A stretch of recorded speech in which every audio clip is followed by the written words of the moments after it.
தலைவன் எப்போவுமே வித்தியாசமான ஆளு தான் போங்க. யார் சொல்கிறேன்னு தெரியுதா? நம்ம கூல் சுரேஷ் தாங்க. கடந்த 2001ஆம் ஆண்டு சாக்லேட் படத்து மூலமாக திரையுலகில் அறிமுகமாகி தொடர்ந்து காமெடி வேடங்களிலும் சந்தானம் படங்களிலும் நடித்து வருவர் தான் கூல் சுரேஷ். நடிகர் சிம்புவின் தீவிர ரசிகராக இருக்கும் கூல் சுரேஷ் அவரது படங்கள் ரிலீஸ் ஆகும்போது பஞ்சு வசனங்களை பேச அவை வைரலான நிலையில் தொடர்ந்து அடுத்தடுத்த படங்களும் பேச ஆரம்பித்தார். மேலும் பெரிய நடிகர்களின் திரைப்படங்கள் ரிலீஸ் ஆகும் போதும் முதல் ஆளாக போய் பார்த்து அந்த படங்களை புகழ்வது வழக்கம். மேலும் எந்த படத்திற்கு சொல்கிறாரோ அந்த படத்தின் ஹீரோ போன்றோ அல்லது படத்தின் தலைப்புக்கேற்றவாறோ தனது நடை, உடை, பாவனை அனைத்தையும் மாற்றிக்கொண்டு அந்த படத்திற்கு சொல்லாமலே விளம்பரம் ஏற்படுத்தி கொள்வதுதான் கூல் சுரேஷின் ஸ்டைல். அண்மையில் கூட விழா மேடையில் தனக்கு அணிவித்த மாலையை பெண் தொகுப்பாளருக்கு அணிவித்து சர்ச்சையை ஏற்படுத்தியவர் பின்பு அதற்காக மன்னிப்பும் கேட்டார். சமீபத்தில் தேர்தல் பிரச்சாரத்திற்கும் சில யுக்திகளை கடைபிடித்து சமூக வலைத்தளங்களில் வைரலானார். இப்படி தொடர்ந்து சமூக வலைத்தளங்களில் அவரை பற்றிய செய்திகள் வந்து கொண்டிருக்கும் நிலையில் கூல் சுரேஷ் அட்ராசிட்டியின் உச்சமாக பெண் வேடமிட்டு பட நிகழ்ச்சி ஒன்றில் கலந்து கொண்டிருக்காரு. தற்போது இந்த வீடியோ தான் இணையத்தினை ஆக்கிரமிச்சிருந்து சொல்லலாம். கன்னி என்ற படத்தின் ப்ரொமோஷன் நிகழ்ச்சிக்காக வந்திருந்த கூல் சுரேஷ் நிகழ்ச்சி மேடையில் பெண் வேடமிட்டு வந்திருந்தார்.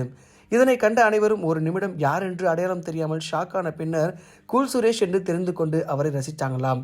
பச்சை நிற டாப் மற்றும் சிவப்பு நிற தாவணி போன்று அணிந்து பெண்களைப் போலவே அந்த நளினத்தை வெளிப்படுத்தி கொண்டிருந்தார். விழாக்கு வந்த கூல் சுரேஷை எல்லாருமே ரசித்து பார்த்துட்டு இருந்தாங்கன்னு சொல்கிறாங்க. கூல் சுரேஷை பொறுத்த வரைக்கும் பார்த்தீங்கன்னா சினிமா துறையில் நிறைய சாதிக்கணும்னு சொல்லி தான் வந்தார்.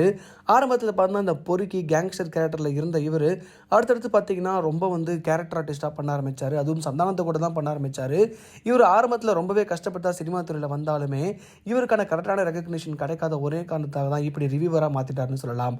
அதெல்லாம் தாண்டி வெந்து தணிந்தது காடு அப்படின்னு சொல்லி சிம்புவோட படம் ரொம்ப நாளாக கிடப்பிலே கடந்தது. அந்த படம் பார்த்தீங்கன்னா வேற லெவல் ஹிட் ஆனது காரணமே நம்ம கூல் சுரேஷ்னு சொல்லலாம். எப்படின்னு பார்த்தீங்கன்னா ஒவ்வொரு பார்த்தீங்கன்னா படத்தையும் பார்த்துட்டு வந்துட்டு வெந்து தணிந்தது காடு, எஸ்டிஆருக்கு வணக்கத்தை போடு அப்படின்னு சொல்லி அந்த படத்தோட நேம் எல்லாருக்கும் ரிஜிஸ்டர் பண்ணி அந்த படத்தோட பயங்கரமான ப்ரொமோஷனாக இவர் மாறிட்டார்.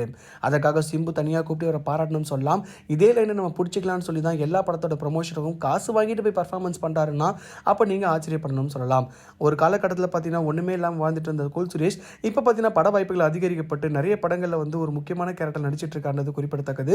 கூல் சுரேஷை பொறுத்த வரைக்கும் என்னை யார் கலாய்க்கிறாங்களோ இல்லையோ அதெல்லாம் எனக்கு தெரியாது, அதனால எனக்கு பணம் வருதா அப்படின்றது மட்டும் தான் நான் யோசிப்பேன்னு சொல்லி நிறைய பேட்டிகளை சொல்லியிருக்காரு. அதனாலே பார்த்தீங்கன்னா ஓடாத படங்களுக்கு கூட பார்த்தீங்கன்னா கூல் சுரேஷை கூப்பிட்டு ப்ரொமோஷன் பண்ணி அந்த படத்தை நல்லா வியாபாரம் பண்ணுறாங்கன்னு சொல்லி நிறைய பேர் கம்ப்ளைண்ட் பண்ணிட்டு இருக்காங்க. ஒரு சில பேர் கூல் சுரேஷை நம்ம சோஷியல் மீடியாவில் வச்சு செய்கிறாங்கன்னு சொல்லலாம். சிம்பு ஃபேனாக இருக்கிறதுனால மட்டும்தான் இன்ன வரைக்கும் பார்த்தீங்கன்னா ரசிகர்கள் இவர் பெருசாக எதுவும் சொல்லாமல் இருக்காங்க. அது மட்டும் இல்லாமல் இவரால் பார்த்தீங்கன்னா உண்மையான ரிவ்யூவர்ஸ் படத்தோட டேரக்டர்ஸ் எல்லாம் கூட மதிக்காமல் கூல் சுரேஷ் அந்த படம் ப்ரொமோஷன் ஆகிடுன்னு சொல்லி யோசிச்சுட்டு இருக்க தற்கூரிகள் நிறைய பேர் இருக்காங்க. இதை பற்றி உங்கள் கருத்தை கமெண்ட் பாக்ஸில் பதிவு பண்ணுங்கள். மறக்காமல் நம்ம சினி ஜங்ஷன் சேனலை லைக் பண்ணி, ஷேர் பண்ணி, கமெண்ட் பண்ணுங்கள், சப்ஸ்கிரைபும் பண்ணுங்கள்.